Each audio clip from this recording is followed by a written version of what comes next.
இன்றைய காலகட்டத்தில் தேசிய ஜனநாயக கூட்டணி வெற்றி பெற போகிறது என்பதில் எந்த சந்தேகமும் இல்லை. அண்ணன் எடப்பாடியார் அவர்கள் முதலமைச்சராக அமரப்போகிறார்கள் என்பதில் எந்த சந்தேகமும் இல்லை. ஏன்னா எங்கள் கூட்டணி உறுதியாகிக் கொண்டிருக்கிறது, எதிர்க்கட்சி கூட்டணி உதிரியாகிக் கொண்டிருக்கிறது. காலையில் அண்ணன் திருமாவளவன் சொல்லிட்டாரு, நாங்க அழுத்தம் கொடுக்கல, ஆனா எங்களுக்கு நீங்க மறைமுகமா அழுத்தம் கொடுத்தீங்கன்னா நாங்க கூட்டணியை விட்டு விலகி விடுவோம். தம்பி கார்த்திக் சிதம்பரம் சொல்றாரு, என்ன குழு அமைக்கல, ஏன்ட்ட வந்து ஏன் கேள்வி கேக்குறீங்க, முதலமைச்சர் போய் கேள்வி கேளுங்க அப்படின்னு. அதேடா அவங்களோட பொறுப்பாளர் சொல்றாரு, 2 மாசமா காத்தே இருக்கோம், இன்னும் குழு அமைக்கல, இன்னும் பேச்சுவார்த்தை நடத்தல. ஆக அவர்கள் காத்திருக்க வேண்டியதுதான். ஆணவத்தோடு பேசினார்கள். ஆணவம். தேசிய ஜனநாயக கூட்டணி எங்க இருக்கு, எங்க அவங்க கூட்டணி அமைக்க போறாங்க, எங்க வெற்றி பெற போகிறார்கள் என்று. ஆனால் இன்று அந்த ஆணவத்திற்கு மக்கள் பதிலடி கொடுக்க ஆரம்பித்திருக்கிறார்கள். இன்னைக்கு இளைஞரணி மாநாடு விருதுநகர்ல நடக்குது. இதற்காகவாவது மக்கள் புறக்கணிப்பார்கள், இளைஞர்கள் புறக்கணிப்பார்கள். எந்த காமராஜர் கல்வியோடு உணவும் கொடுத்தாரோ அவர் அவங்க ஊர்ல வச்சு கேவலப்படுத்தி அசிங்கமா விமர்சனம் செய்து தோற்கடித்து விட்டு அந்த மண்ணில் போய் நீங்கள் எப்படி இங்க இளைஞரணி மாநாடு நடத்துவீர்கள்? அதே மாதிரி உதயகுமார் அண்ணாமலை பல்கலைக்கழகத்தில் இன்னைக்கு முதலமைச்சர் உட்கார்ந்து வீடியோ பேசிக் கொண்டிருக்கிறார். பழைய கதையெல்லாம் இந்த 20 வயது இளைஞர்களுக்கு தெரியாது என்று பேசிக் கொண்டிருக்கிறார். ஆனால் 1949 இருந்து இளைஞர்களை நீங்கள் தமிழக அரசியலில் எவ்வளவு கேவலப்படுத்தினீர்கள், எவ்வளவு மோசமாக நடத்தினீர்கள் என்பதை எடுத்துச் சொல்வதற்காகத்தான் நாங்கள் இருக்கிறோம். பல்கலைக்கழகத்தில் ஒரு மாணவர் கலைஞருக்கு டாக்டர் பட்டம் கொடுப்பதை எதிர்க்கிறார், அவர் மரணம் அடைகிறார். இதுதான் அவங்களோட இளைஞர்களை அவர்கள் நடத்திய விதம். இன்று போதை கலாச்சாரம், வன்முறை கலாச்சாரம், சட்டம் ஒழுங்கு இல்லாதது. தாமா அன்பரசன் சொல்றாரு, அன்புமணி ஒரு பட்டியலிடுவாரு, பெண்களுக்கு பாதுகாப்பு இல்ல, சட்ட ஒழுங்கு சரியில்லை, கஞ்சா அதிகமா இருக்கு. எங்களோட கூட்டணி கட்சி தலைவர்கள் என்ன பேசுவாங்கன்னு அவங்களுக்கே தெரியுது. ஏன்னா அதெல்லாம் இருக்கிறது. கேவலமா அப்படி கிண்டலா பேசுறாங்களாம். ஆனா இன்றைக்கு சொல்கிறேன், தேசிய ஜனநாயக கூட்டணி வெற்றி பெறும். அதுல வேற நான் கார்ல் மார்க்ஸுக்கு எதுக்கு சிலை என்று கேட்டு இருந்தேன். எல்லாம் பொங்கி பொங்கி வராங்க. நான் சொல்றேன், இன்று மரியாதைக்குரிய பாரத பிரதமர் அமெரிக்க ஒப்பந்தம் மூலமாக இந்த திருப்பூர்ல உள்ள ஜவுளி தொழில் மேன்மை அடைய போகிறது, ஏற்றுமதி அதிகரிக்க போகிறது.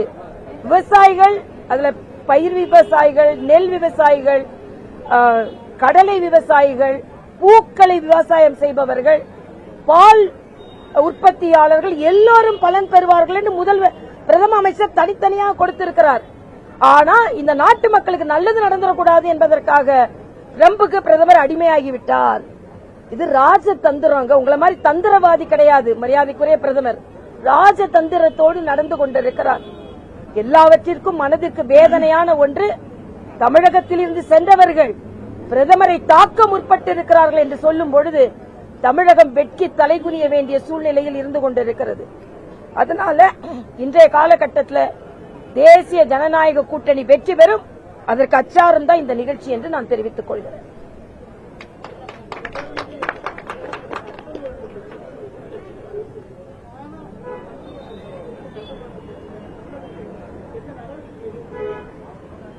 இதில் நேரடியா நடவடிக்கை எல்லாம் எடுக்க முடியாது. என்னென்ன விதத்துல சட்டம் ஒழுங்கை பாதுகாக்க வேண்டியது அரசாங்கம். மக்கள் தான் அதுக்கு நடவடிக்கை எடுக்கணும். நாங்க எதிர்த்து குரல் எழுப்பலாம், மக்கள் தான் அதுக்கு தக்க நடவடிக்கையாக 2026 அவர்களுக்கு தக்க பதிலடி கொடுக்க வேண்டும் என்பது எங்களது கருத்து. நாம மத்திய அரசு அடக்குமுறையை கொண்டு வந்துட்டா உடனே பாருங்க எங்களை அடக்குறாங்க அப்படின்னு சொல்லுவாங்க. அதனால பொதுமக்கள் தான் இதற்கு பதில் சொல்ல வேண்டும். என்ன மிஞ்சி மிஞ்சி போனா 2 மாசம் இருக்கு. அதுக்கு பொதுமக்கள் நல்ல பாதுகாப்பான சட்டம் ஒழுங்கோடு ஒரு ஆட்சி நடக்க இருக்கிறது. இந்த சட்டம் ஒழுங்கிற்கு மக்கள் பதிலடி கொடுப்பார்கள் என்பது எனது கருத்து.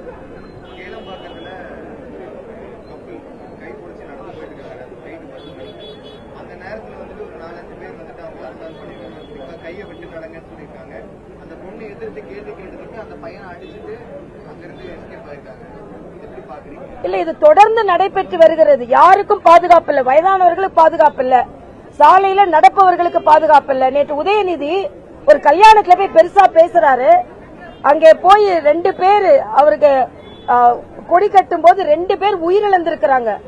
மின்சாரம் தாக்கி உயிரிழந்திருக்கிறார்கள். இங்க ஒரு பேனர் விழுந்ததுக்கு நாம் காரணமா இல்லமா இருந்தா கூட எதிர்க்கட்சிகளை குறை சொல்லிக் கொண்டிருந்த ஸ்டாலின் இன்று 2 பேர் உயிரிழந்திருக்கிறார்கள். இதுக்கு என்ன பதில் சொல்றாங்க? ஆணவத்தின் உச்சத்தில் இருக்கிறார்கள். தனியா நடக்க முடியல, வயதானவர்கள் நடக்க முடியல, வயது பெண்கள் நடக்க முடியல, பள்ளி கல்விகள் பாதுகாப்பா இல்ல, கஞ்சா நடமாட்டம் அதிகமாக இருக்கிறது. கத்தி கத்தி படிக்க வேண்டிய பள்ளிகளில் கத்தி வைத்திருக்கிறார்கள் மாணவர்கள். சாதிய வேற்றுமை இன்னைக்கு திருமாவளவன் போன்றவர்களுக்கோ யாருக்குமே சமூக நீதியை பற்றி பேசுவதற்கு எந்த தார்மீக உரிமையும் இல்ல. நேற்று டைம்ஸ் ஆஃப் இந்தியா பத்திரிகை எடுத்து பாருங்க. டைரக்டர் ஆஃப் டெக்னிக்கல் எஜுகேஷன் அதன் மேல நடந்து இருக்கின்ற ஹாஸ்டல்ஸ்ல புழுக்கள் நெளிகிறது சாப்பாடுல. நேற்று போய் பாருங்க, எந்த ஹாஸ்டல்லையும் எந்த வசதியும் இல்ல. நான் தெலுங்கானால கேசிஆர் அந்த ஆட்சியை விட்டு போக வேண்டும் எப்ப நினைச்சேன்னா குழந்தைகளின் ஹாஸ்டல்ல போய் பார்க்கும்போது தான் நினைச்சேன். அதே மாதிரி ஒரு வன்மையான நிலை, கொடுமையான நிலை இன்றைக்கு இருக்கு. உயர்கல்வி அமைச்சர் என்ன சொல்றாரு அதுக்கு? ஆக எந்த துறை? நான் ஒன்னு சொல்றேங்க, ஸ்டாலினோட கூட்டத்துக்கு அவங்க அமைச்சரே வரமாட்டேன்றாரு, அவங்க அமைச்சரே புறக்கணிக்கிறாரு. இந்த கூட்டத்தில் வந்தா நம்ம லாய்க்கில்ல, நமக்கு ஒன்னும் வேலை ஆகாது அப்படின்னு ஸ்டாலினோட அரசாங்க விழாவை அவங்க அமைச்சரே புறக்கணிக்கிறாரு. ஸ்டாலின் கோபப்படுறாரு. ஆக கூட்டணி கட்சிகளுக்கு நம்பிக்கை போய்விட்டது. திருமாவளவன் வெளியே போறேன்றாரு. கூட்டணி கட்சியான காங்கிரசுக்கு நம்பிக்கை போய்விட்டது. பிசில் அடிக்க அவங்க தயாரா இருக்கிறாங்க. அவங்க அமைச்சருக்கே நம்பிக்கை போய்விட்டது. இவர் முதலமைச்சரா எவ்வளவு வருஷம் இருக்க போறாரு? நாம ஏன் அந்த கூட்டத்தில் கலந்து கொள்ளணும்னு வேற கூட்டத்தில் காந்தி கலந்திருக்கிறாரு. ஆக உங்க மேல எல்லாருக்கும் நம்பிக்கை போய்விடுச்சு, உங்க கட்சி உட்பட என்பதுதான் உண்மை.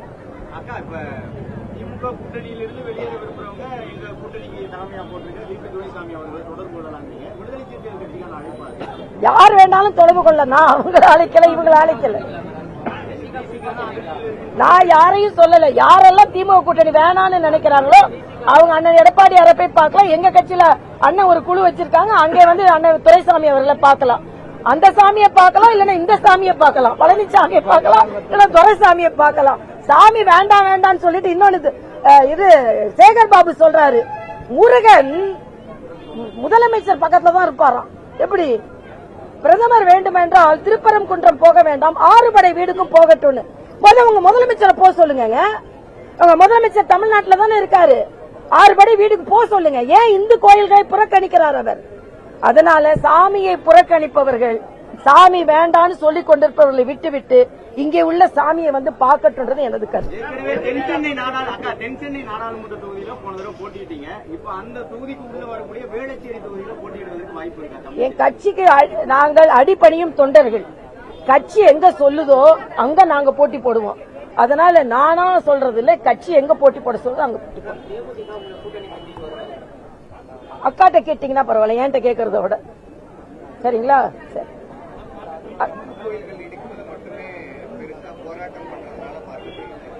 இன்னொரு பக்கம் பாக்குறப்ப சிறுபான்மையினரை பாதுகாப்பா இருக்கக்கூடிய அரசு நிறைய மசூதிகளை பிடிச்சு வரதா குற்றச்சாட்டுகள் பல இடங்கள்ல எடுத்துட்டு இருக்கு. தொடர்ந்து இல்ல, அவங்கதான் இஸ்லாமிய மாநாட்டில் பேச எந்த வழிபாட்டு தடங்களும் இடிக்க கூடாதுன்னு தான் எங்களோட கோரிக்கை. ஆனா நீங்க இந்து கோயில்களோட உண்டியல் எல்லாம் எடுத்துட்டு, உண்டியல் வேணும், இந்து மதம் வேண்டாம், இந்து கொள்கை வேண்டாம், இந்து சாமி வேண்டாம், ஆனா அங்க உண்டியல் வேணும், அங்குள்ள நகை வேணும், இப்படி அவங்க பேசிக் கொண்டிருக்காங்க. எங்களை பொறுத்த வரைக்கும் எம்மதமும் சம்மதம். எந்த வழிபாட்டு தலங்களையும் இடிக்க கூடாது என்பதான் எங்களது கருத்து. எங்களை அகில பாரத தலைவர்கள் என்ன முடிவு செய்யறாங்களோ, பொறுப்பாளர்கள் பியூஷ் கோயல் போன்றவர் 1ஆம் தேதி வராரு. நாளை 9ஆம் தேதி எங்களுக்கு வராரு, எங்களுக்கு வழிகாட்டுறார். கூட்டணி பற்றி என எங்களோட தேர்தல் அறிக்கை குழுவை காலையில் 9 மணிக்கு சந்திக்கிறார், 10 மணிக்கு சட்டமன்ற பொறுப்பாளர்களை சந்திக்கிறார், இரவு 9 மணிக்கு வேற ஒரு முக்கியமான நிர்வாகிகள் கூட்டம் இருக்கு. கூட்டணி கட்சிகளை தலைவர்களை சந்திக்கிறாரான்னு எனக்கு தெரியாது, மாநில தலைவர்கிட்ட தான் கேட்கணும்.